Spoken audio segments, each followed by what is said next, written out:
Oops. So we're on to the next module, which is applied cryptography. This is not a cryptography class per se. We do have a cryptography class if you're really interested in these things. I'm going to treat most of these cryptographic primitives as sort of abstractions and show you how they're applied in real systems. So that's what the next week is going to be about.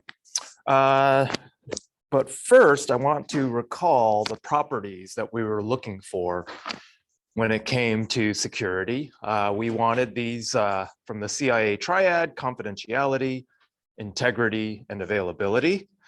And when we look at how cryptography is used, it's typically used to support the first two. So when we're going to talk about symmetric encryption schemes, which really are supporting confidentiality or secrecy. Hash functions and message authentication codes typically support integrity, data integrity, and source integrity. And then asymmetric encryption and digital signatures, they do both confidentiality and integrity.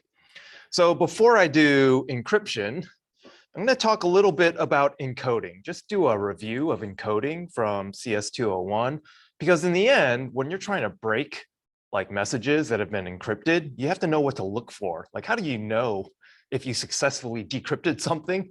Well, you're going to be looking for data that's encoded in plain text, but the plain text could come in many different formats.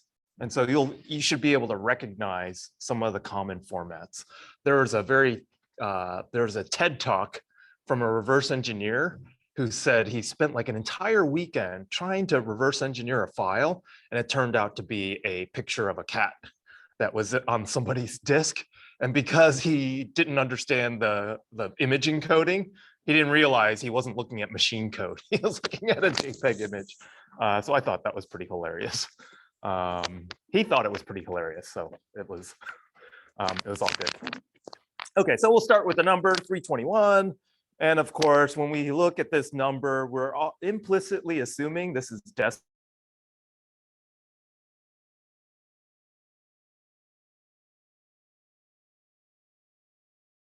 And then the digits that are in those place values determine the value. So how do you get these place values? Well, these are powers of 10. And this is why we refer to this as a base 10 or decimal encoding. So you just take the place value 3, multiply it by 100, add it to 2 times 10, add it to 1 times 1, and then you get the value of your number. So this is what you all know and love. So here's another number. It looks like 101,000,001. But as it turns out, this is actually 321 as well, but in a binary format or a base 2 format. So how do we get this? So with binary encoding, we have these place values. Instead of 100, 10, and 1, we have 256, 128, 64, 32, and so on down to 1. So how do we get these particular place values? Well, as we know, this is base 2 or binary encoding, and these place values are just powers of 2. So 2 to the 8th all the way down to 2 to the 0. And then we get the value of 321 by just taking these bits, the bits that are set, and we multiply that by the place value. So this is 256 plus 64 plus 1, and then you get the value 321. So the positions are powers of 2, and then the digits denote the position values. Okay, so here's another number, 141. Is this 141 in decimal? Well, it is. But this is also 321 in hexadecimal or base 16. And typically a hexadecimal number, when you see it in practice, has the 0x in front of it, unless you're in a debugger and it's like presumed everything is in hex, which is something else. Okay, so why hexadecimal? Well, if you recall the binary for 321, it looks like this. I added a couple of padded zeros just to make the number of bits even. Oh, whoops, thank you. Alrighty. Fix that.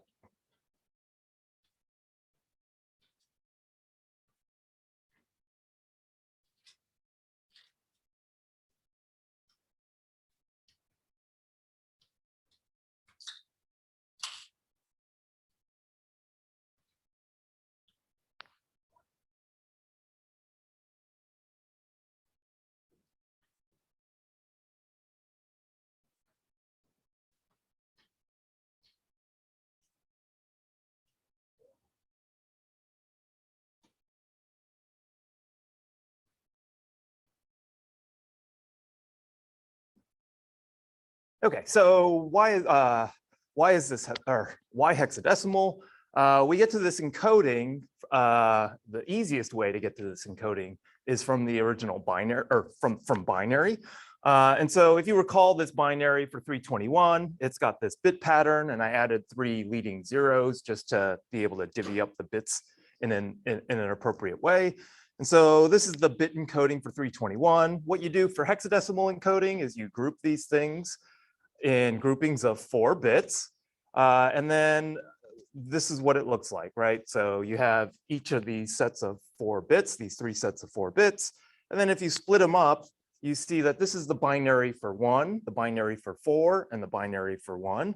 And so this actually gets you the hexadecimal 141. So that's a trick that to go from binary to hex that you should use if you see this. Okay, you can also calculate this value by doing this. So we have place values, and with hexadecimal, the place values are 256, 16, and 1. So how do we get these? You have this, you have 16 squared, 16 to the first power, 16 to the 0th, just like you had for binary and decimal. And so this is why we call this base 16 or hexadecimal in this format. Okay.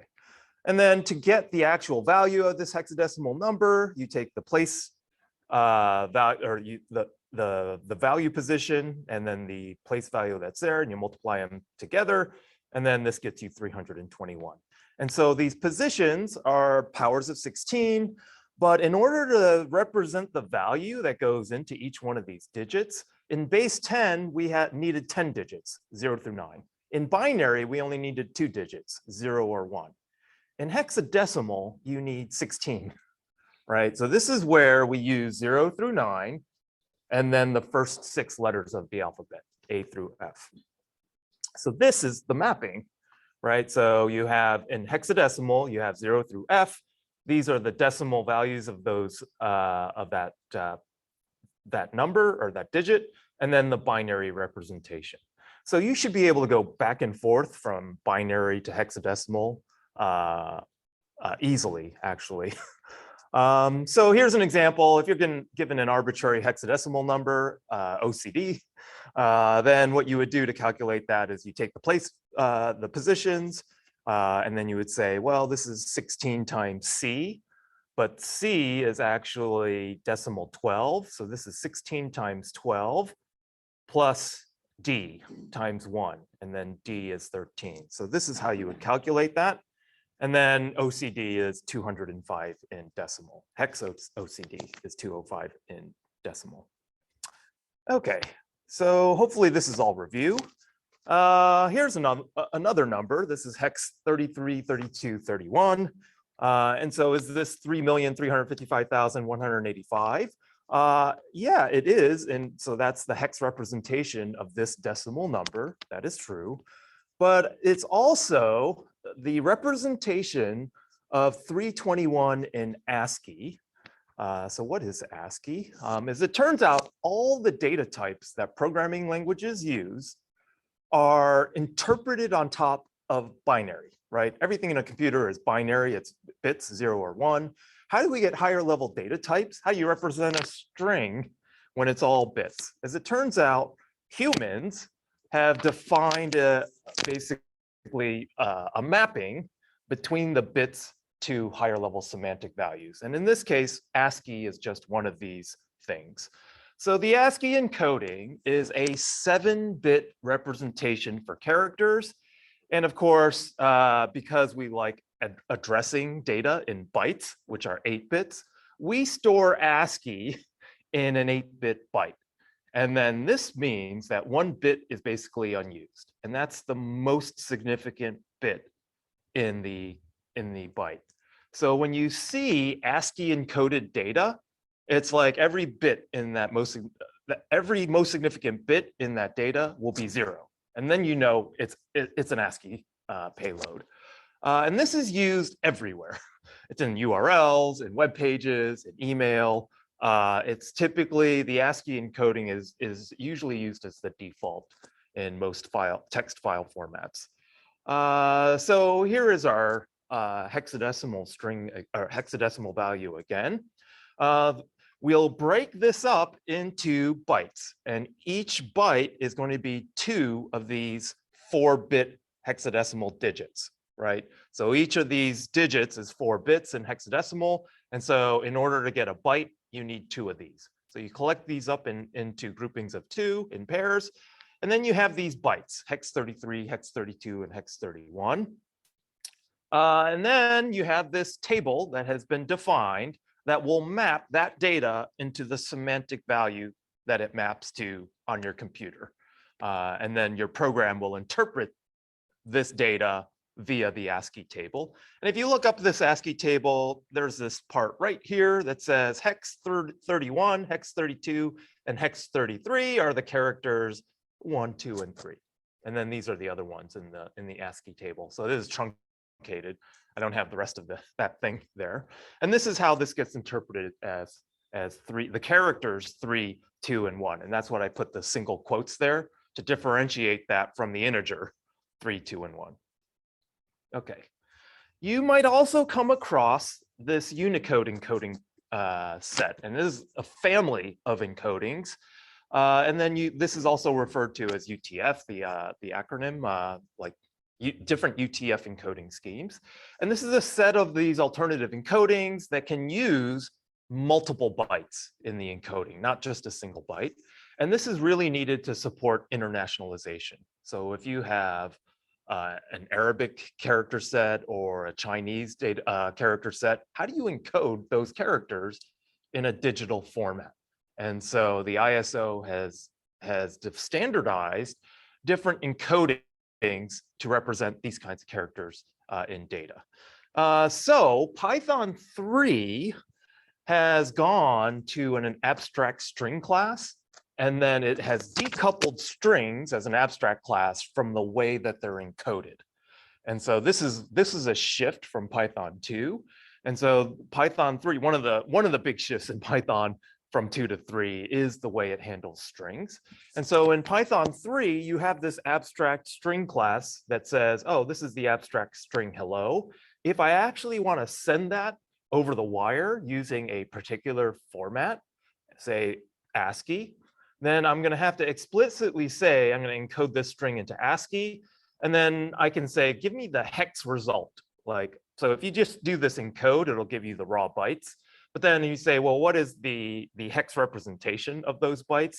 You'll get something that looks like this. So 48, hex 48 is the ASCII code for capital H. And then this is your E, and then that's the 2 L's, and then the O. You can also take that string and encode it in a Unicode format. So this is the UTF-16 encoding for hello. And then you look at the hex output for that, and it gives you, well, what is the encoding name? Or this specifies the kind of UTF encoding. And then you can see it uses 2 bytes. So this is 4800 for the H, and then 65, well, 0065 for the E, and so on. So it's got an endian thing going on.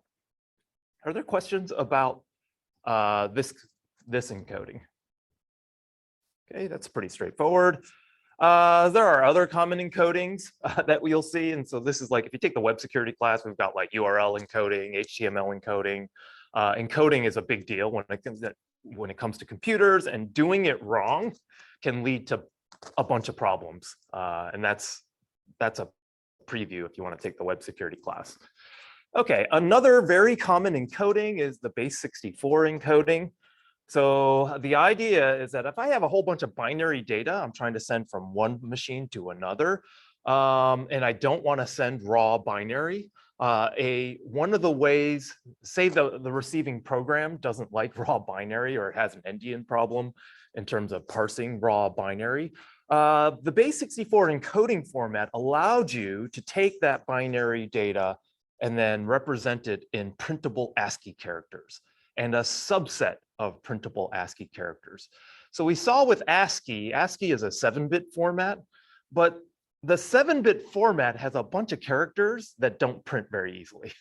And so what they've done is that rather than using all of the 128 characters in ASCII, they decided to use a 64 character subset of ASCII, so just half of the ASCII. And then that's the printable, a printable subset of ASCII to do this base 64 encoding. So the idea is to take this string and encode all of your binary data into characters in this string. Now, immediately, this is going to blow up the size of your payload, right? Because you're taking this binary 8-bit data, and then you're mapping it to characters that can be represented in 6 bits. So it's almost like you're throwing away 2 bits every single time. There is a special 65th character that's used for padding, just in case it doesn't map out that the number of bits you're trying to encode falls right underneath this, a multiple that can be used for base 64. Okay, so this was defined in the MIME standard for sending email attachments that had binary data in it, because SMTP is an ASCII protocol, right? And so it can't handle binary data in the protocol. And so this is where this encoding scheme first was used to do so. So in this encoding, you take 3 bytes of binary data, which is 24 bits, and then you encode it into 4 bytes of base 64. So this is what you do. You group this data into these 3 groups, and then you map them into 4 groups of 6 bits, and then you encode those 6 bits as an 8-bit byte. So that's what's going on. It's better visually. So let's say you have this binary data to send, and you want to basically map this binary data into a base 64 encoding. And so what you'll do is you'll group the bits into groupings of 6 bits, and you'll take the first 6 bits, and then you'll use this as an index into this string. And I've shown it here in a table just because I can't put all the numbers from 0 to 63 all in a row on that string. So this is basically that string, and you treat this string as an array, and then you're going to use these 6 bits to index into it. And so in this case, the first 6 bits, this is 16 plus 3, so this is 19. And then you go into this table, and in the 19th position, you have capital T. So then this encodes as capital T. And then you take the next 6 bits, and in this case, it's 16 plus 6, which is 22. And then you go and you look up into this table, and at position 22 is the capital W, and that encodes there. And then again, this one is 5, so this is capital F. And then finally, you have this one, which is 46, and then you get the lowercase u. And so now what you've done is you've taken 3 bytes and you've represented it as 4 bytes in a printable ASCII format. Okay, so now all your binary data, you have this overhead, right? But now it's all in printable ASCII. So you'll see this when you're encoding binary data into the file system. In fact, in your lab, you'll be outputting private keys. In fact, if you've ever peeked into, I think right at the beginning when you set up your Git repository and you take your public key and you put it up on GitLab, you see that data is base 64 encoded. That payload is printable ASCII, right? And on the other side, when it's actually going to be used, they'll base 64 decode that into the binary and then use that for the authentication piece. Okay, so that's just one of the places you've already seen base 64, which is why I'm covering it.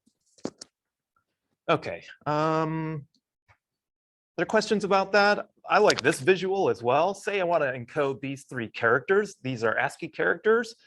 I pull out their values. This is hex 41, hex 54, and another hex 54. And then I blow the bits up of each of these hex digits. So this is 0100, 0001, and so on. And then I group them into collections of 6 bits. And then this is the integer 16, 21, 17, and 20. And then I use that to index into this base 64 table. And then 16 is Q, 21 is V, and so on. And then this gets me Q, V, R, and U. Okay, so hopefully you're able to do that if it shows up on an exam, for example, and then we'll be good. Okay, so that's all encoding. So encoding provides no guarantees on confidentiality or integrity. You'll be surprised how some people are like, base64 encode this thing, and it looks like it's something that's gibberish. I'm done. That's secrecy. And then of course that's not secrecy, but a lot of people are like, I can't read that. But like, you got to do something more. So that's why this is encoding and not encryption. That is not considered an encryption scheme. Because anyone seeing the encoded data that can infer that that's the encoding scheme can basically get the original data back, as well as people can modify these encoded values and then basically send you a message that's been tampered with. So this does not provide confidentiality. It doesn't provide integrity. It's just encoding. Okay, data formatting. So let's now talk about symmetric encryption. And this is a mechanism for supporting confidentiality or secrecy.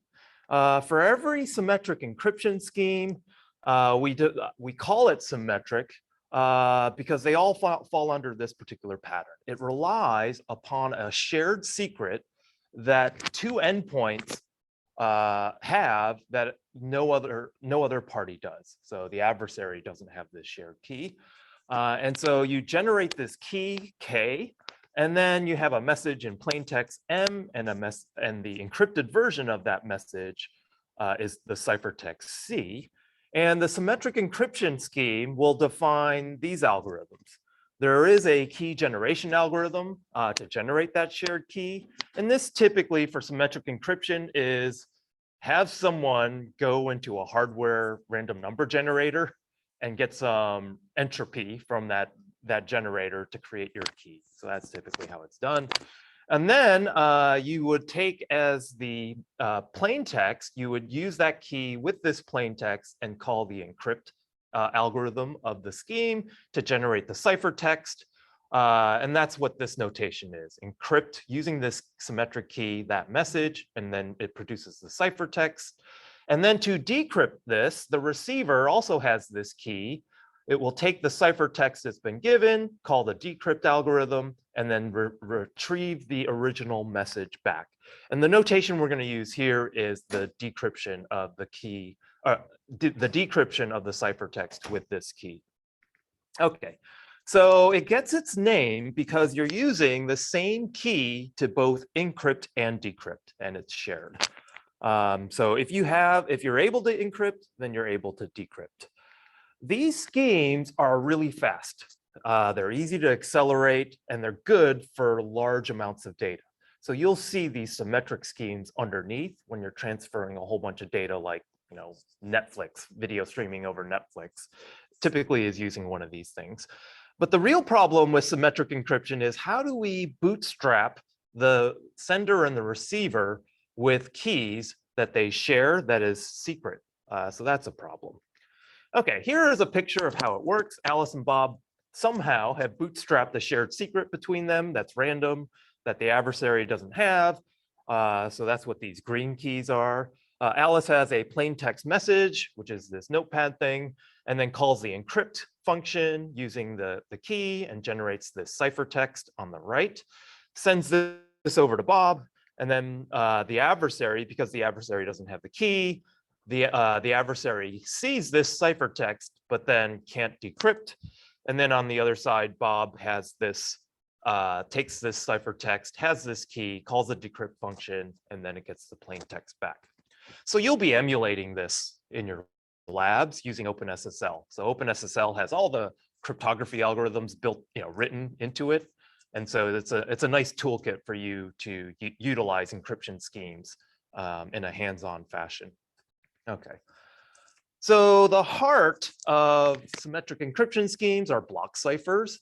And block ciphers basically take a block of input and then produce another block of output where you can't associate the input with the output. And it's effectively a permutation of the bits in that block of input. And so you're basically mapping that input block into an output block that appears random. So Claude Shannon in 1949 were define these two properties that you would like out of something that does this function. The first is confusion, which he defines as having it be hard to figure out a relationship between the ciphertext that's generated and the key that generated it. The other part is diffusion, where it's hard to learn the relationship between the ciphertext and the plain text. And you'll see when they're trying to break symmetric key schemes, they're trying to break one of these two things. And then we've seen with some symmetric encryption schemes, they are able to break them, and then you have to stop using them. As soon as somebody who knows way more math than me gets their hands on it, it can be broken. Okay, so most of these block ciphers are implemented in a similar fashion. They are basically networks of substitutions followed by permutations. So substitution followed by shuffle, followed by substitution, followed by shuffle, and then it goes multiple rounds. And then in order for you to basically break an encryption scheme, you have to figure out correlations between multiple stages in the substitution and shuffling. And that's hard to do, to go in the reverse direction from this. So I only showed one level of this, but typically for DES and for AES, there's multiple ones of these. I think with DES, there's like maybe 8 or 9 of these things. Yeah.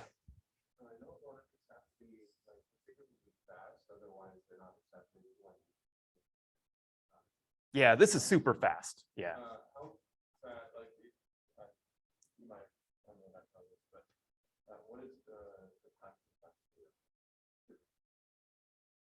So all of these substitutions and permutations can be done in a single instruction. In fact, Intel.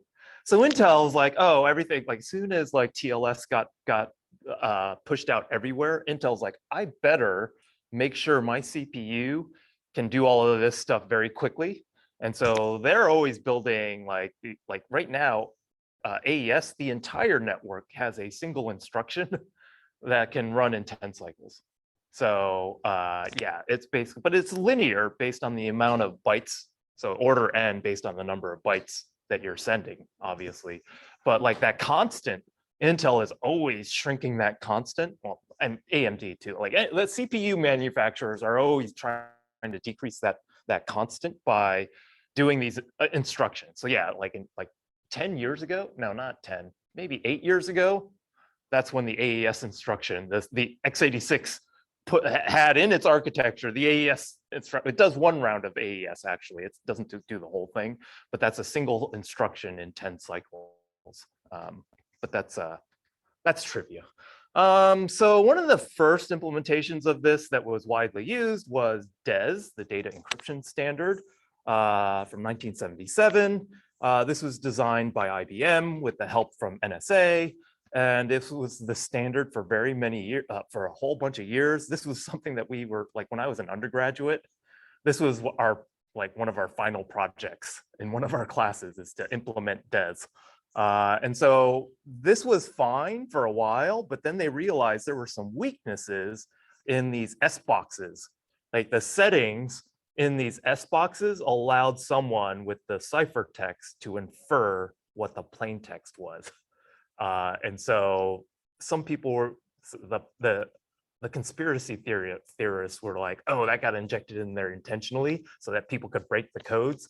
But it could also have been people just didn't know their math as well as they did 20 years later when it got broken.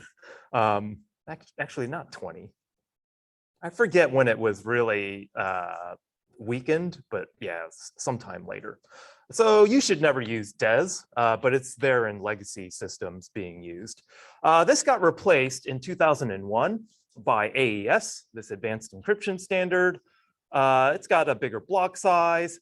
And so this is how you get rid of conspiracy theories. You have an open competition to select the next algorithm to use. And so like, rather than everyone suspecting NSA and NIST of shenanigans, they put up all these candidates, or they solicited candidates from a whole bunch of places. They got all these academics and industry folks. They want to like build a reputation by being the person who came up with the next encryption scheme. They're like, give me all your candidates. And then they went through rounds of of discarding candidates if someone has broken them.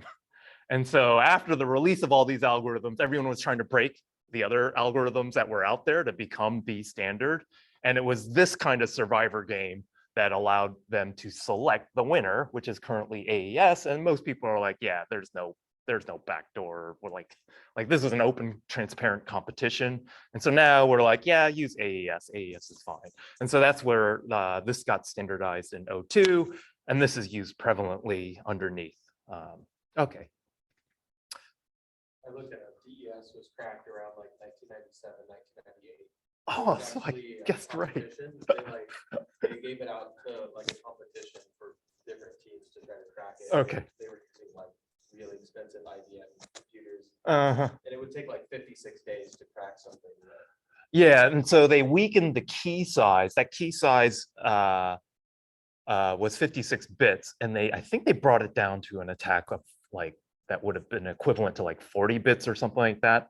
Effectively, so the way you weaken the way they measure how much you've weakened the encryption scheme is to say, what is the effective key size now after my cryptanalysis attack? And then this got brought down to like 40 something, but wow, I guess 20 years, and that actually was pretty close, so about 20 years. And you see this all the time, like the encryption schemes and the hash functions, where, yeah, you get a bunch of smart math people this problem, and then if they think about it long enough, then they can figure out some things. Okay, so what happens if you send a block cipher an amount of data that's larger than the block size? So this, when we talk about block cipher modes, we're talking about how does it handle data that's larger than its block size. So how would you encrypt them? There are two main ways that block ciphers deal with this problem. The first is the electronic codebook mode. And the idea here is to chop up the message into blocks. And that last block, if it's not a block size amount of bits, you would just pad it. And then you encrypt each block independently with the key. The other way of encrypting where the amount of data is larger than your block is to chop the message into blocks, but then to use the encryption result of the prior block to help encrypt the current block. And this is where the chaining happens, where you're using previous results as part of the next computation. So this is an example of ECB mode. You have this plain text message, M1 through M5. And then you encrypt with a key those messages independently. So this is nice because you can do this in parallel, right? Like the sender has the key, can generate, like if you have a multi-core system, each one of these cores can just, take a different part of the message, do the encryption in parallel to generate this ciphertext. And then decryption can also be done in parallel, right? You have the key, you can divvy this up and then send it out to multiple cores and then do that thing in parallel as well. So the strength of using ECB mode is that it's really easy to implement and it's highly parallelizable, both in the encryption and the decryption. It does have another benefit where if you have a bit error in sending a particular ciphertext, it doesn't propagate to any of the other data that's there. So the bit errors in the ciphertext only affect the message that that particular block decrypts into. So then in purple, so bit error here in green, and then the only block that gets affected is the one in purple. Okay. It has some weaknesses. And the main one is that it leaks statistical information on the block itself. And so the block with the same plain text will always encrypt to the same ciphertext. And so here's an example. This is the most famous example of this. It's the Linux Penguin. And you take this as the original file, and then you use ECB mode to encrypt it. And then you view the result in a hex editor or whatever. And then you're like, well, I think I know what you sent. So that's the problem with ECB mode. So you have to think about that. And I think we had a faculty member who basically was doing, like, people were using this as part of voice communication, and he was able to basically decrypt using statistical analysis, which is not something you really want to have happen when you're trying to do encrypted voice communication. Okay, so the alternative is this cipher block chaining mode, CBC mode. And the idea of this mode is to use the previous cipher text block to hide patterns in the plain text on subsequent ones. So the idea is to XOR the current block with the previous ciphertext output and then do the encryption for that particular block. Okay, so this is what it looks like. One of the things you have to take care of is what happens to the very first block. How do I treat that? And the way you treat that is to generate some random number, this initialization vector, and you XOR the initialization vector to the first block, and then you do the encryption. And then in order for the receiver to undo that operation, the receiver has to get this this IV, and you would just prepend that to that ciphertext that you send over so that they can undo that operation. So the encryption in this case has to be done serially. So this is one drawback.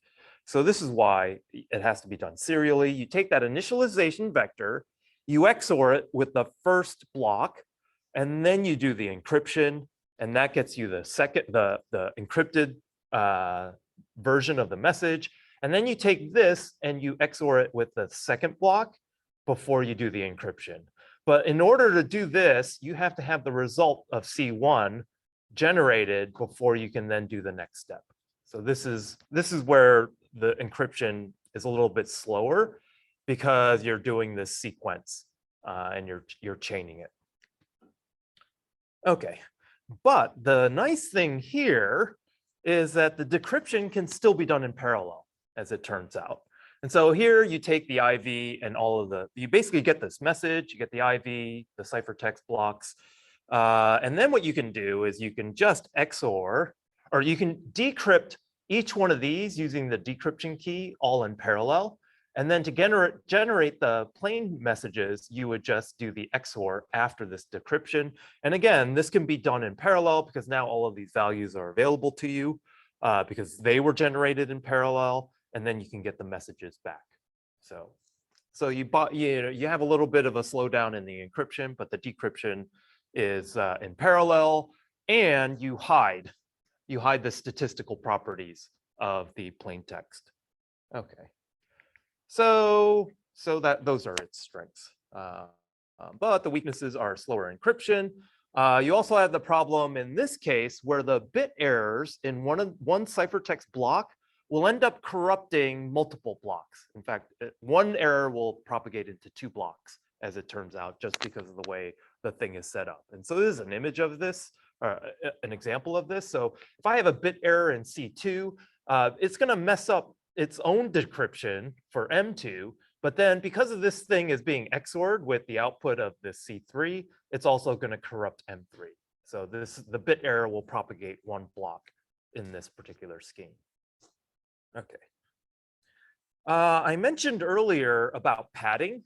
Typically, if a block cipher gets data that doesn't quite fill the size of its block, it needs to add data. It needs to add padding to that data. And so there are schemes for adding the padding to the block. So here's a picture of this. This is your message in red, and the message doesn't quite fit, or it's just underneath 3 blocks. And so what you'll do is you'll add some dummy data at the end of this thing before you do the encryption.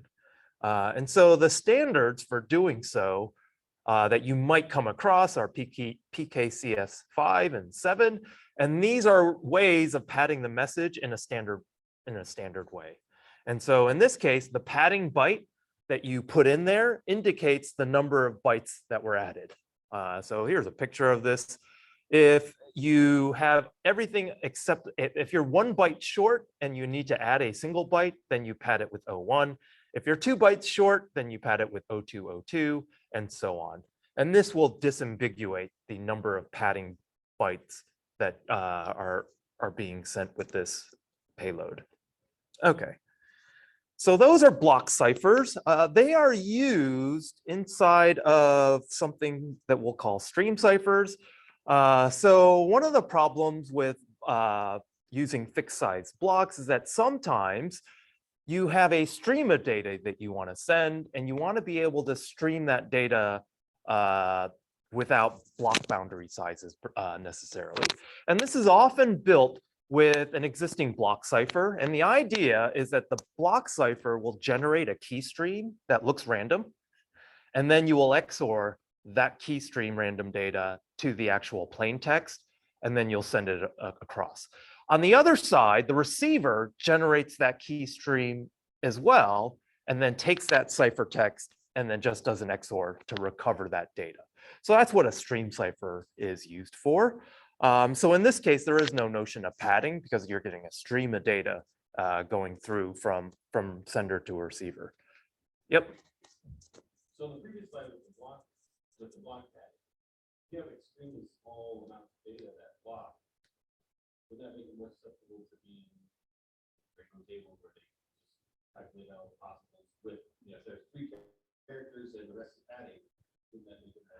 Yeah, so it will. And this is, you'll see dictionary attacks are a thing and replay attacks are a thing in encryption. And typically the initial schemes didn't think about that. But then more modern encryption schemes will add some random data to every single message or a nonce to every single message just because of dictionary tables. These rainbow table attacks are basically dictionary attacks where you just remember it as much as you can and then you do a lookup based on what you have seen in the past. The other issue is replay attacks, like someone, and we'll cover replay attacks as well, where someone's like, oh, I have a dictionary of messages that you sent with your key. I'm just gonna resend that thing. And so randomization, nonces for the replay attack, all of these things got added on after. And this is why when you see like, don't use a deprecated version of a cryptographic protocol, it's because these protocols had to get fixed because of these kinds of attack vectors that were thought of after the protocol was designed. And so no one can design a protocol and get it 100% correct in the first shot. And that's why we have all of these protocols out there. And we'll talk about, I'll give you some of the evolution of protocols that have been designed with flaws in them and the subsequent fixes to that. In fact, wireless security has seen this like many times. We're like like a 3rd or 4th generation of cryptographic protocols, and we'll talk about how. Well, I'll talk about the last step, like why we had to move from one version to the next. So yeah. So stream ciphers can also operate in multiple modes, and I just want to give you a flavor for these different modes because again, these are incremental changes to a protocol to support different properties. Now, I don't want to say that one's better than the other per se, but like it depends on what your requirements are as to whether you would choose one versus the other. So there are these 3 modes, the cipher feedback mode, output feedback mode, and counter mode for stream ciphers. The first thing I want to talk about are stream ciphers that use this cipher, that are constructed in a way that uses this cipher feedback mode. The idea of this mode is to first encrypt a random initialization vector with a key. And so this is what it looks like. That's the first step. And then from this key, you will XOR the message and generate another ciphertext. And then if you want to encrypt the next block, then you would take this ciphertext, you would encrypt that with this same key, and then that is what you would XOR with the next message. And so this is, again, going to stream you. This is kind of like cipher block chaining, a similar thing, but this is what you would do to build a stream cipher using this block cipher primitive. So this is cipher feedback mode. Okay. And then so on.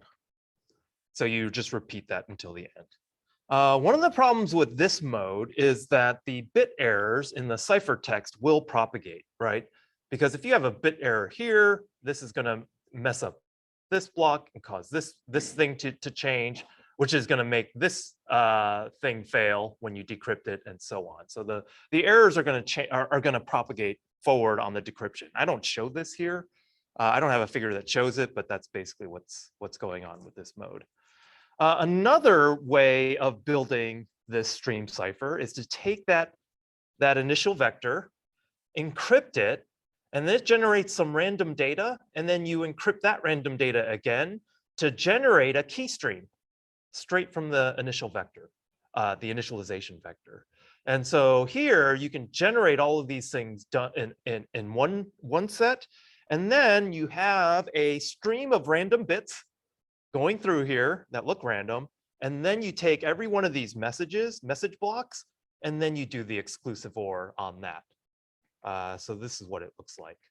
So the key stream is generated serially on itself, and then this XOR stuff is happening underneath it. Okay, so that's the output feedback mode is what this version is called. The nice thing about this is that the bit errors don't propagate, right? Like if you have a bit error in C1, then it only affects the regeneration of M1, right? Because assuming that this has been done faithfully with no errors, then yeah, if I flip a bit in C2, the only thing that it's going to affect is M2. Okay. But you have this problem, this key thing, this is done serially, right? Like if I have like 1,000 stages of this, I basically, in order to get that 1,000th key, I have to like do the serial operation from beginning to end. So the other mode that is popular is counter mode. And in this case, to generate that key stream, what you'll do is you'll take a nonce, a random nonce, which could be your IV, and then you'll say for each index of the key stream I want to use, I'll just add 1 to the nonce and then encrypt that. So it's a deterministic way of initializing the input that you use to encrypt to get this random data. Okay, so you still get this randomness property, assuming the encryption scheme works as intended. But this can be done in parallel, right? There are no chains here. Like you could say, you know, for each one of your cores, you could say, like, if you have 8 cores, you do every nth core or every 8th block key, and then you can generate these things independently of each other. Whereas in that previous one, it was done serially. So this is a thing. So this allows you to do parallel encryption. And then after you generate these keys in this stream, you would then XOR just like before. And then you could do this parallel decryption as well. So this is nice. Not only that, you have bit errors that don't propagate, right? This is similar to the previous one. So this is counter mode.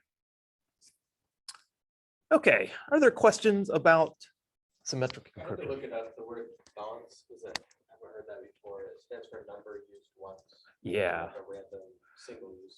Yeah, and so that's similar to having a random IV. That's right. Yeah, so a nonce is, I should have defined this. Yeah, a nonce in security is always a random number. So you'll also see this in challenge response protocols, where you don't want to have the adversary be able to predict what's going back and forth across the wire. So within your protocol, you would attach a nonce, which is a random number. And I should make a note to fix that in the slides to define that.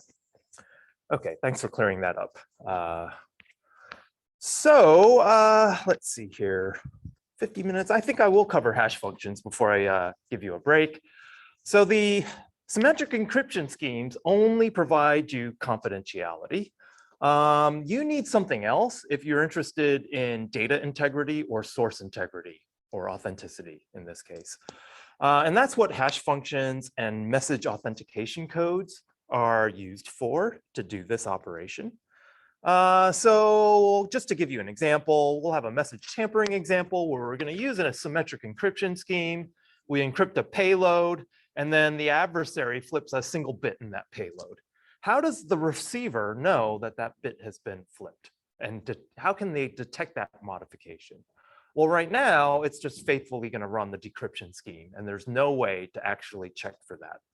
And so this is a problem, actually. If you think about that stream cipher that we were just working on, It's just using XOR-based encryption in that last step. It's taking the message, XORing it, and then XORing it with that key that got produced and giving you the ciphertext.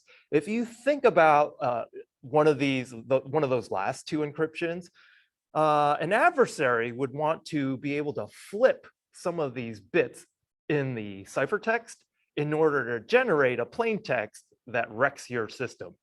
And so that's the idea of this. You want to prevent that. And so right now, there's nothing that prevents that from the adversary. And so the adversary could do something that looks like this. It says, I know the plain text has this kind of format that says, Dear Alice, pay Bob $1,000. Sincerely, Steve. And I am interested as the attacker. I know that this plain text has been encrypted. And then I want the ciphertext. Well, I get the ciphertext. I want to be able to flip certain bits in the ciphertext to change $1,000 to $9,999. And because I'm using XOR in the stream cipher, then what I can do is I can say, you know what, I'll take the plain text that's being sent. I'll figure out what I want this thing to say, which is 99999. And because I know it's using XOR, I can XOR the plain text with the desired, the rogue plain text that I wanted to read. And then I can see that basically, assuming this is an ASCII message to begin with, I can do an XOR of this and then get the delta that I need. And so if in the ciphertext, if I go to those bit positions in the ciphertext and I XOR that ciphertext with this attack string, then I should be able to flip all of these values back to the 9999 instead. And so that's the problem here. And so now with that attack, I take the ciphertext, I XOR it with that, and then when Alice decrypts this message, Alice has 9,999 that she pays Bob with. Okay, so that's a bogus message that is being injected by flipping the ciphertext bits going across the wire. Okay, and then this allows you to win, to get money, assuming you're Bob. So this assumes Bob is the malicious one trying to get more money. Okay, so this is the motivation for hash functions and message authentication codes. So right now, without these things, the changes to the ciphertext go unnoticed, and you need integrity checks done in a tamper-proof way. So that's the idea here. And so we'll define this hash function, which is a one-way transformation that takes an arbitrary sized input and generates a random-looking fixed length output that makes it hard for you to go from the fixed length output back to the original plain text, among other things. So that's what we're going to look to build. And this function output should randomly change its bits if you change a single bit on the input. So it has to be designed so that any tampering of any of the input that you send the hash function will basically make the output look like randomly change. Every single bit will randomly change as the output. From the outside, it appears that way. There are several properties that you would like in a hash function. And much like that symmetric encryption competition, there were also hash function competitions. And the hash function competitions were looking to build a one-way function that had these specific properties. The first one, it has to be deterministic, right? Like if I execute that hash function on the sender, the receiver has to be able to deterministically get that same result, right? Otherwise, it's like completely useless. It has to be efficient, right? It has to be quickly computed, especially if this is being done, for example, on the blockchain, which is using hash functions like crazy. It has to have this property called pre-image resistance. And this is a very specific property that says it's infeasible to determine the input based on the output hash, right? So for a given H, that is your hash output, if you see this going across the wire, it should be very difficult for you to figure out what X was, okay? So that's one property. And the next property is second preimage resistance. So given an input x1, it should be an input x1 that has a particular hash, the hash of x1. It should be hard to find a different x2 that has the same hash. Like this is, you should be doing a whole bunch of brute forcing in order to get that second hash of a hash for an input that you have. Okay. The third one is collision resistance, and this is related but slightly different than second preimage resistance. It should be hard to find any pair of inputs that have the same hash. Okay, so in the second preimage resistance, you have a hash and an input, and you're saying it should be hard to find a second one. Collision resistance is any pair of inputs with the same hash. So it's a little bit of an easier thing to break, I would say. The next one is an avalanche effect. So a single bit change in the input should cause every single output bit to flip with a probability of a half. And this is basically, it's basically identifying the pseudo-random property of a hash function. So those are your properties. And the way that hash functions implement these properties is typically through a Merkle-Damgard hash construction. And so the design of all of these hash functions rely on this construction applied to the repeated use of an internal compression function. And so what a compression function does is it takes n bits of input and maps it into n bits of output where m is greater than n. And so this is your primitive within a hash construction or within a hash function. And then the idea is to use this as a building block to build your hash algorithm on top of. So this is the fundamental piece of it. So this is what it looks, how you build a large hash function outside of on top of this primitive. You have this large input up top, and then you can split it up into blocks. So block 1 and block 2, and then add padding to make it a third block. And then what you'll do is you'll send the first block into this compression function, and you'll supply an initialization vector, just like we did previously in the symmetric encryption schemes. And this will take this block of m bits and then compress it down to a random looking n bits. And this n bits, so the initialization vector is also n bits. And then the output of this n bits for this block is used as the input of the next compression function. And then, so this has a similar kind of structure as that chaining thing that we showed you earlier. And then finally, you then take the last output, the last n bits, and that's your hash. And your hash is much smaller than the original input, and it's actually smaller than each of these individual blocks as well. And so underneath most hash functions is this Merkle-Damgard construction. The original hash function that was built this way was called MD5. And of course, it's been around long enough that it's been broken. So this took 12 years to break. The collision resistance. So collision resistance is typically the easiest one to break. And then the second preimage resistance was broken in 2010. And there's a really famous example of the second preimage resistance attack where they used MD5 to generate a single document, a single pair of documents where the MD5 hash of a letter ends up having the same MD5 hash as a different thing that sends an order. And so these are if you click on this, this shows you the actual file and that you can download where a letter of recommendation has the same MD5 hash as an order from Caesar to grant Alice a security clearance. Yep. So why is it called MD5? Were there any predecessors to that? Yeah, there's MD4. You'll come across, I think maybe in the labs, there's some.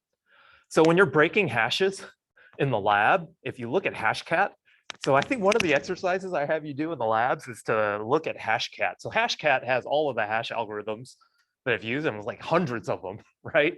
And then you can look at the MD5 parts of it, and you see like MD5 and then or MD4, and then all these. I think there was an MD2. Yeah. And then I understand that this is like old stuff. I know that it's still done and it's all whatever to make it better. Yeah, I'll get to that. So yeah, we have, yeah, don't use this. So I put this up here because this is still being used in some places. And the advice is to like move on. So yeah, move on from MD5. So yeah, this is why beware of broken schemes. I think there is one MD5 example in your lab that I have you just break. There is a collision station site that's got all of these famous MD5 hashes that I think I might have you visit. I can't remember. So that got replaced by SHA-1 in 1995. This is designed by the NSA. And then collisions have been found in SHA-1 in 2017. So they also are like, move on from this. You see SHA-1. So the take home is that if you need a hash function, just use like the most recent one. So don't use SHA-1 anymore. In fact, Microsoft, for the longest time, Microsoft had SHA-1 built into the hashes for their software, and they're finally like kicking it to the curb. Not finally, this is like maybe 4 or 5 years ago. They were like, okay, we're not doing SHA-1 anywhere, and they just got rid of all of it. And I think they got rid of it in their crypt libraries. You know it's gone when the crypt libraries that come on Windows, or maybe even in OpenSSL, no, maybe they'll never get rid of it in OpenSSL. But the one sure way to make sure no one's using it is to get rid of it from the library. And then all the applications that needed it are broken, and that's what you want. You want those things to not work anymore, to stop using it. Okay, so there are some alternatives now. There is SHA-2, designed by the NSA in 2001. This is a pretty good algorithm because it allows you multiple sizes of this digests. So the digest is basically your hash value. And so this seems pretty good. And this is the hash function that Bitcoin uses to generate a lot of to make itself tamper resistant, right? Or to prevent someone from modifying blocks on the ledger. And so this is an important hash function not to have break, right? Because it's protecting like real money. And it hasn't been. And so the nice thing about blockchains is that if you have a technology that's unproven and then you bind cryptocurrency to it, you get, and if it lasts for many years, then you know it's probably pretty secure, right? Because if there's money at stake, people are going to try and break the heck out of that thing. This got replaced in 2007 with SHA-3. And again, this was done as a competition. And I think these folks are from Europe. This Kekak team proposed the hash function that ended up winning the competition. And this also generates, the nice thing about this is that it generates hashes of arbitrary lengths that you can specify. And so that's one of the reasons why this particular hash function is useful. Yeah. There's actually a video on this on chemical computer file where they actually go over like. Yeah, so it's an interesting, in fact, we had a faculty member who was trying to be part of a team that submitted a candidate for this competition. And so that it works. It's basically like if you have a transparent competition and then you get all the smartest people to submit to it as part of hey, I want to be the designer of that for the notoriety, and then you get this open competition, then you can be a little bit more sure that there won't be like backdoors and all this other stuff underneath. So this is actually because Bitcoin was being designed before the SHA-3 competition completed. And so that's why Bitcoin is using SHA-2. But Ethereum, which got deployed in 2014 or 15, it's used for Ethereum's hash function just because it was available for Ethereum to use. Okay. So hash functions in practice. you might come across something that looks like this. So you need to go and install a Ubuntu virtual machine, like maybe for this class. And you'll go to a site, and the site's got this hash associated with this file that you're going to download and install on your box locally. And so you probably all did this. Can you confidently download these things, though, and install them if their hashes match? You're like, oh, there's the hash on the site. There's the file. I download the file. I check the hash of the content, and it matches that hash. Like, should I be able to have confidence that there's nothing in there that there's no rogue software in there? It's not like a Trojan. As it turns out, so the question is can you tell anything about the authenticity of this file and its hash that you download? What are you using inside of your head to say that file is legit is the question. So we all did this. In fact, I did this. I'm like, what am I thinking of when I download this ISO? And so you have to think about what do you know, or how do you know that the adversary hasn't generated both the ISO and its checksum, and then hacked into that website and then modified that entry. So yeah, this is a problem because this hash, the integrity, this hash is only going to be used for data integrity of a particular file, but not necessarily source integrity of who produced the hash and the data associated with it. So you have to use some other mechanism to authenticate the source. So we've only talked about the data integrity part, but the generation of that should also be secure, and that's the source integrity part. And we talked about integrity being both data integrity and source integrity. You need a separate mechanism to do the source integrity. Okay, so you want to make sure that the actual hash was produced by a trusted party on top of the data integrity matching. So there are two ways to do this. This is one is done with this a shared secret key, and then one is done with digital signatures and asymmetric encryption, which we'll talk about later. I want to first talk about message authentication codes. So this is done using a secret key. This is also known as message integrity checks. So MIX and MAX are both used, and this is part of the alphabet soup of learning security is these acronyms. And this is akin to associating a secret key with the hash function itself, including a secret key and a shared secret key, so that the receiver can validate that that particular hash was generated by a particular sender. So that's the idea. So Alice and Bob share a secret key, K.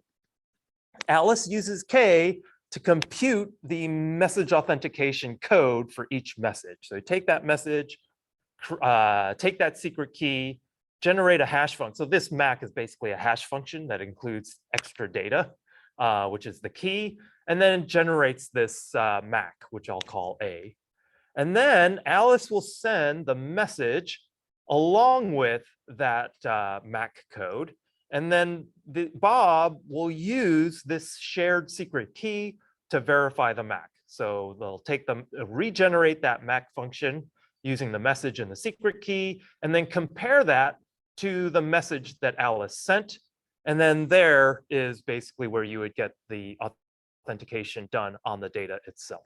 Okay. This got improved. And so now there's this other acronym called HMAC. And this is just an improved way to construct a MAC using secret keys of various lengths. And I'm not going to go through the details of this, but that's basically what an HMAC is. You'll see MAC and HMAC being used to represent the same idea, trying to get authenticity as well as data integrity. Okay, so we covered symmetric encryption and we covered hash functions. The next set of algorithms I want to talk about are asymmetric encryption schemes. This is also referred to as public key, private key cryptography. And the goal of asymmetric encryption is to support both confidentiality, data integrity, and source integrity or authenticity. So all of these things. So asymmetric encryption addresses one of the big problems with symmetric key encryption schemes, and that's the distribution of that secret key. And so with asymmetric encryption schemes, you also have a you have a key generation step, an encryption step, and a decryption step. But asymmetric encryption schemes also allow you to do digital signatures and verification of those signatures to support authenticity.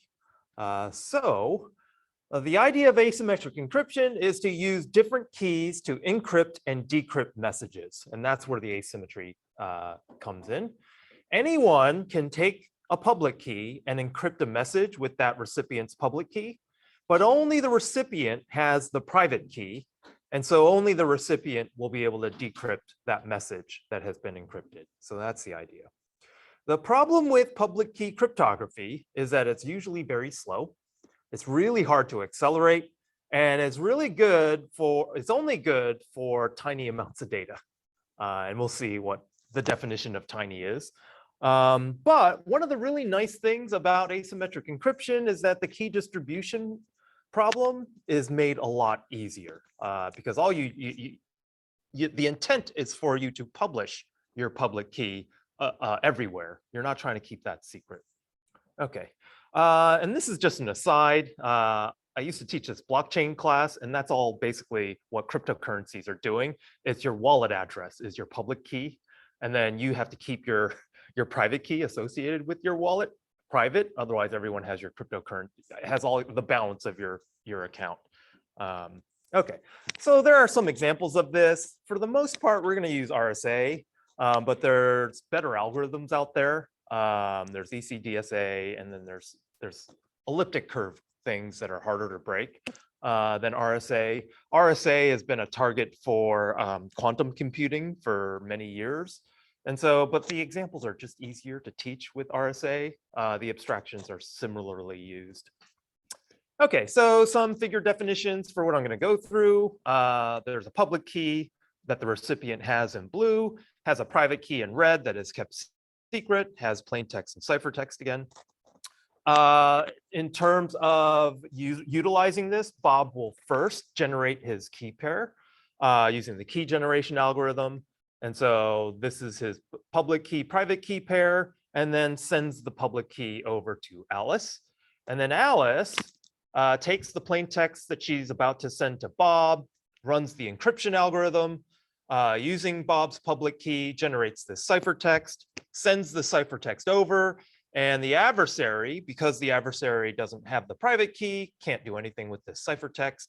And then Bob, with this ciphertext, just uses his private key, calls its decryption function, and gets the plain text back. Typically, because asymmetric encryption is only good for small amounts of data, they're often used together. What you would do is you would use asymmetric encryption. You use the benefit of asymmetric encryption, which is to make the key distribution easy. And then you would use the benefits of symmetric encryption, where the large amounts of data can be encrypted quickly. You would use those as complements to each other because they address each other's problems. And so you will combine them in practice, where you will use the asymmetric encryption to establish that symmetric encryption key. And then you would use the symmetric encryption key for the large scale data transfer. Okay, so this is what PGP first did, practical real world encryption. And this was for email encryption. Alice wants to send Bob a large message. And so what Alice will do is we'll take a random symmetric key using the symmetric key algorithms, we'll generate that thing, and then encrypt this plain text into a ciphertext. And so that's what's here on the right. So this is the ciphertext encrypted with this symmetric key in green. Then, because Alice has gotten Bob's public key, and in this case, I'll use Bob's icon here to represent that this is Bob's public key. She'll take Bob's public key and then take this key, the symmetric key, and then use Bob's public key to encrypt this symmetric key. and then generate this ciphertext which is the symmetric key encrypted with Bob's public key. And then Alice will send these two things over to Bob. So Bob gets these two things, and then Bob has his private key right here and obtains those two things. So the symmetric key encrypted with his public key, and then the symmetric key, the ciphertext, the plain text encrypted with the symmetric key. And then he first decrypts the symmetric key using his private key. And so by doing so, he now has the key that was used to encrypt that message. And then he uses the symmetric key decryption to then get the plain text. So this is effectively what PGP did. Okay.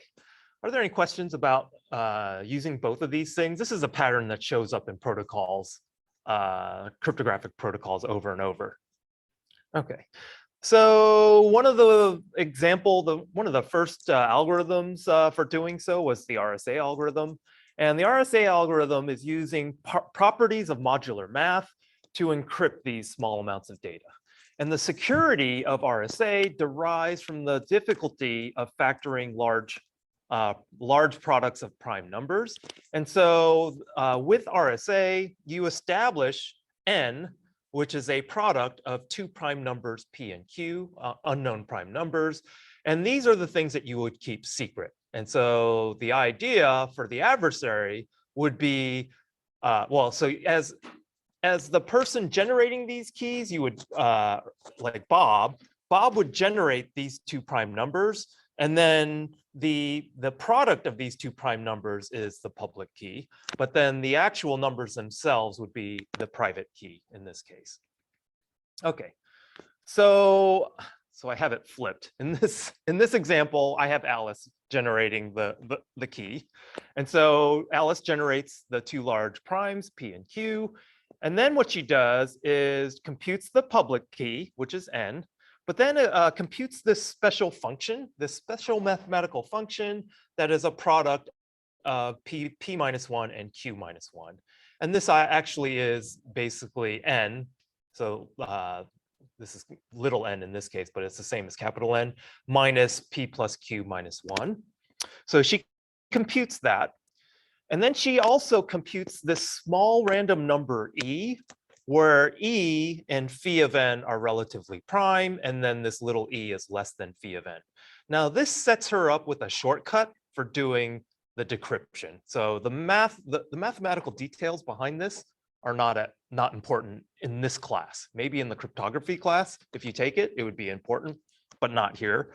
The public key is this n, this product, and then this little e. And so this allows someone to use this little e to encrypt messages for Alice that only she can decrypt. So that's the public key, n and e combined. She also computes this decrypting thing. And again, this is a special value d that is the inverse of e modulo this special function. So then her private key is that product with little d, which is this special decryptor field. And that's what we're going to call her private key. Okay, so RSA encryption. So you have the public key, n and e. With the public key, anyone can take n and e and encrypt a message m to Alice, where m is less than the size of capital N. And so, yeah, you can only send a value that has less bits than what's in that product, that product of two primes. So with that, you take the message you want to send and you take it to the power e, which is part of the public key, and then you take that modulo the public key n, and that's your ciphertext. Only Alice with this value d, the special value d, which is set to this, can decrypt this message. She takes that ciphertext and takes it to her decrypted or D, the D value. And then this takes the ciphertext, which is M to the E, you take it to the D, and this is the inverse. And then you get M mod N, which is basically M because M is less than N. And that's how Alice, with the private key, generates the original ciphertext, or the original plaintext. Okay, so how would you, as an adversary, attack this scheme? So given the ciphertext C, which you know to be M to the E mod N, and you know the public key, N and E, that was used to generate that, how would you find M? There are two ways an adversary is going to try to break this encryption. The first is to solve the discrete log problem. I'm going to just straight up try and solve this log base N or log base E of M modulo N. And if you can do that quickly, then you have broken the encryption. And so you're relying on the mathematical properties of this being hard for the adversary not to be able to just straight up solve that problem. So that's the first thing. The other thing you can do is factor N. Figure out the prime numbers, P and Q, and then use the fact that you can calculate E as being P minus 1 times Q minus 1 to then derive D, because D was just a function of that. And this is what quantum computing is trying to attack, right? This product of two prime numbers is something that if it's broken, then any RSA encrypted communication can be broken. So this is where people are trying to move off of RSA and off of algorithms that aren't quantum resistant. And so if you're interested in quantum resistant encryption, Fang Song is your guy in our department. Take his class. I don't know if he's teaching it this fall, but it's the quantum. Oh, all right. So hopefully if you're in that class, then yeah. That stuff gives me a headache thinking about that stuff. It'll give you a headache too. A lot of proofs. Yeah. So yeah, that's not me. He's your guy. Okay, there are some other attacks on RSA that you also have to be thinking about. If you're going to use RSA in any of your stuff, you have to be thinking about these other attacks. One is a chosen plaintext attack. And this is not specific to RSA. This isn't any public key scheme. You don't want to, so the chosen plaintext is that, hey, I want to be able to trick the recipient into using their public key to encrypt a whole bunch of messages that I pick, and then to record those ciphertexts in a dictionary, so then I can then replay them potentially or decrypt them.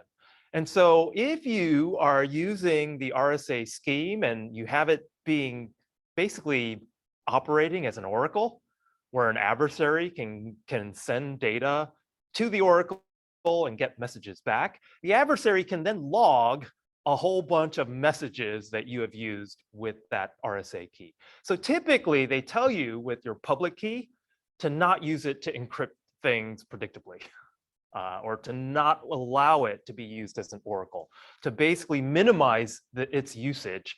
And so this is where, for example, when we talk about TLS, this is why those signing authorities have like a hierarchy of signing keys, where the master key signs like the main private keys for the sort of the main signers of data.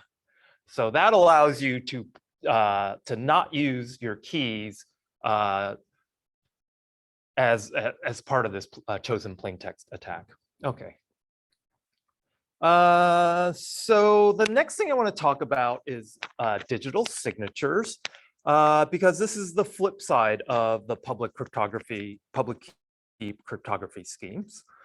So what are digital signatures? So you have a public key and a private key. It turns out you can use the public key to support digital signing and verification algorithms. And so this allows you to then do authentication using the same key pair. So this is basically what's referred to as a property of non-repudiation. How do you prove someone said something? On the blockchain, it's like, oh, well, how do I prove that you said transfer this money on the blockchain? Well, that's being done because you're going to use your private key to sign something, and then everybody with your public key is going to say, yeah, it's impossible for anyone else to have produced that transfer message, for example. This is akin to that previous message authentication code, but it's done with asymmetric keys. So in that previous example, the MAC and the MIC, I have to have a shared key, right? I have a key distribution problem in order to get source integrity. And so with digital signatures, much like symmetric encryption, the key distribution problem got solved with asymmetric encryption.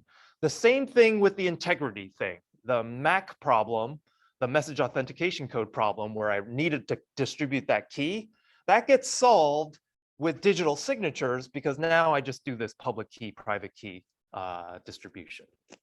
Okay, so here's an example, Bob with a message to withdraw $1 from Bank of Alice. And you can think of this basically from the blockchain class. So he's got like, withdraw $1 from the Bank of Alice. Alice has got Bob's money.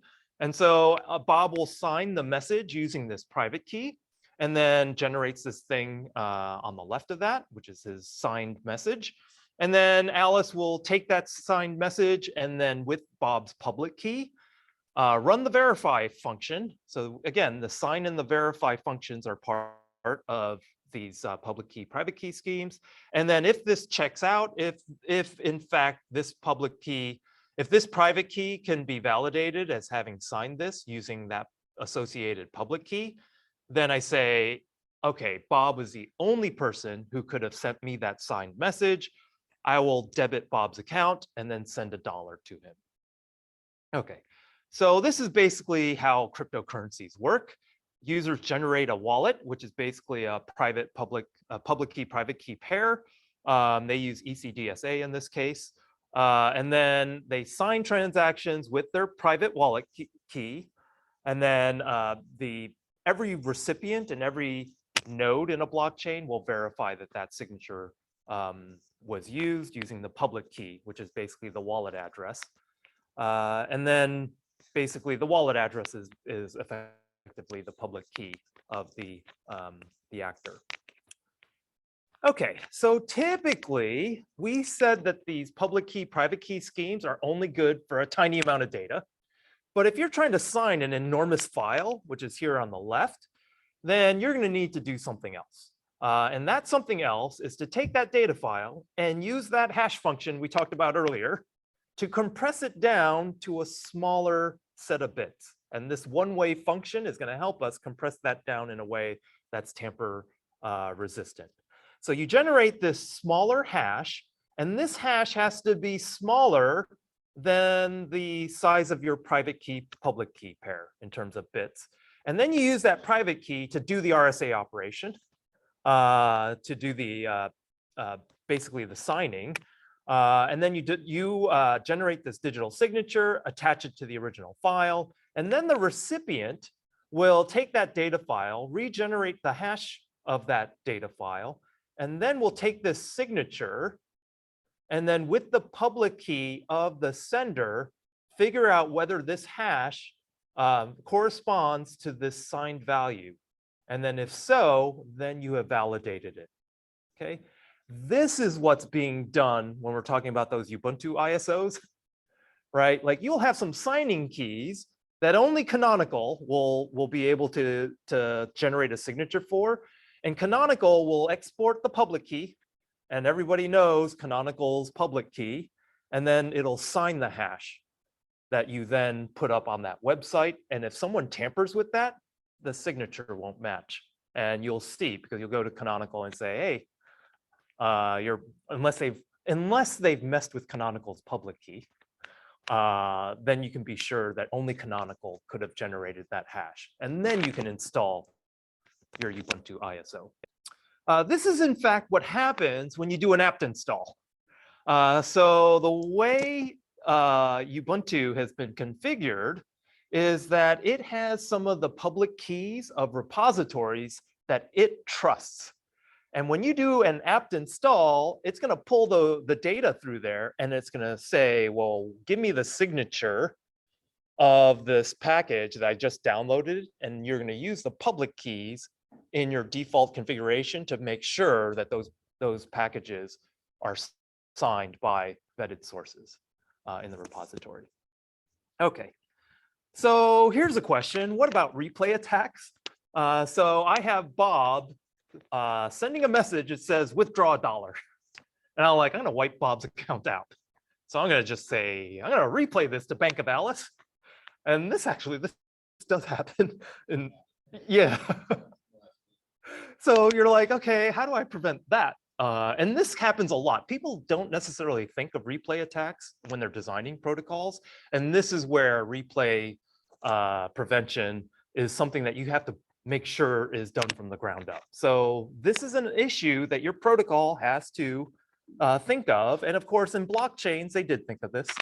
And this is why blockchains are quote unquote kind of secure against this kind of an attack, because they use a nonce. So again, this nonce thing, which is in this case, it's not a random number. This nonce is actually an integer that increases by 1 every time, but the way it's used with hash functions allows it to serve as basically a random value. And so this allows you to say, well, it's basically almost like a sequence number on the transaction, right?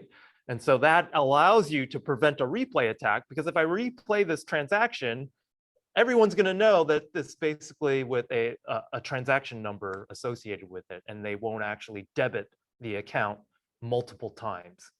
Okay, so that's just one way to address the replay attack. Okay, so we're using RSA. So the RSA digital signature algorithm works very similarly to the encryption algorithm. This is why I put it up here. Again, you have this private key that Alice has, and it's got this private decryptor number, and that's basically the inverse of E, the public key, as part of the public key, mod this phi of n. And so Alice wants to sign this message M with this her private key, and then calculates this signature as taking the message to the D mod n. And so this is like the reverse of what happened in the encryption thing, where the recipient with Bob doing M to the E mod n. So Bob has Alice's public key E, and so Bob will get the signature S, and has the original file M, and then the signature for that file S, and then it will take the signature and raise it to the public key E. And so this is again M to the D to the E, which will end up giving you the message. And then we'll compare this particular message, the hash basically, with the thing that got sent along with this message. And if they match, then you can verify that Alice's private key signed that thing. And so that's how digital signatures are done in practice. And again, you're going to be doing this with OpenSSL just to show yourself that this stuff works, or how it works. Okay. There is an attack. And again, I want to show you these attacks just to get your mind thinking about how just because you can sign and encrypt things doesn't mean that just using it confers some kind of security properties. You have to use these schemes in a particular way in order to guarantee security. And so there is an attack called the RSA malleability attack that attacks these digital signatures.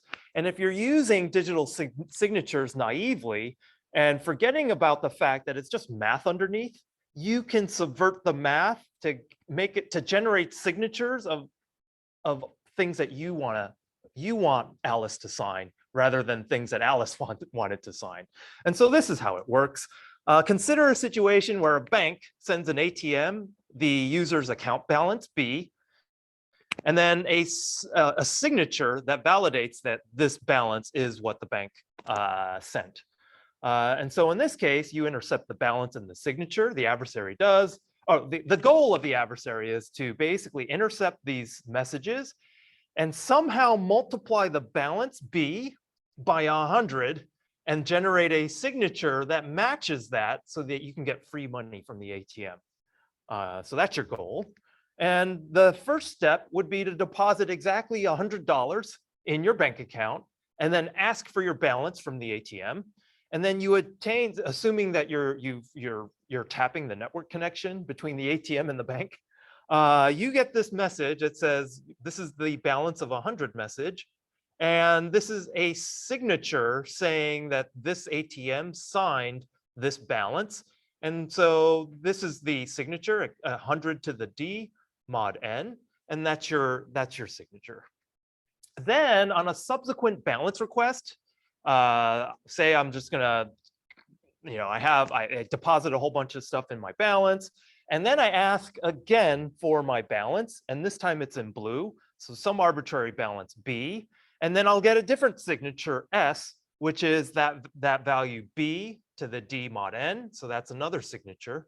Now the goal is I want to create a message and a signature that will multiply my balance by 100. So I'm taking this little B here, and I say, I want this adversarial message to be 100 times my current balance.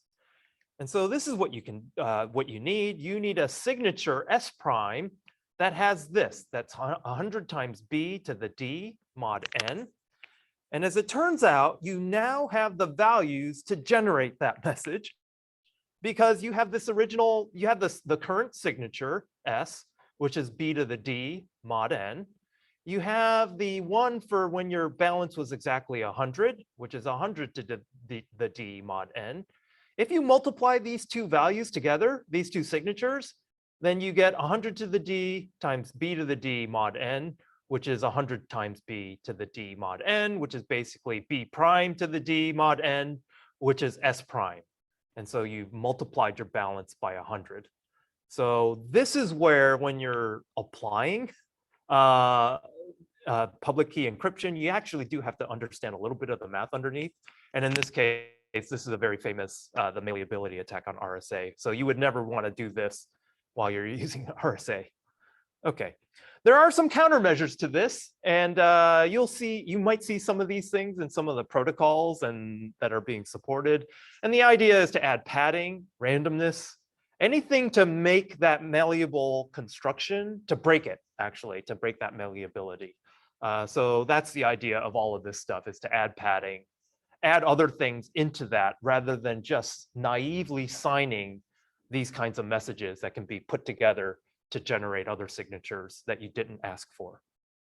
Okay,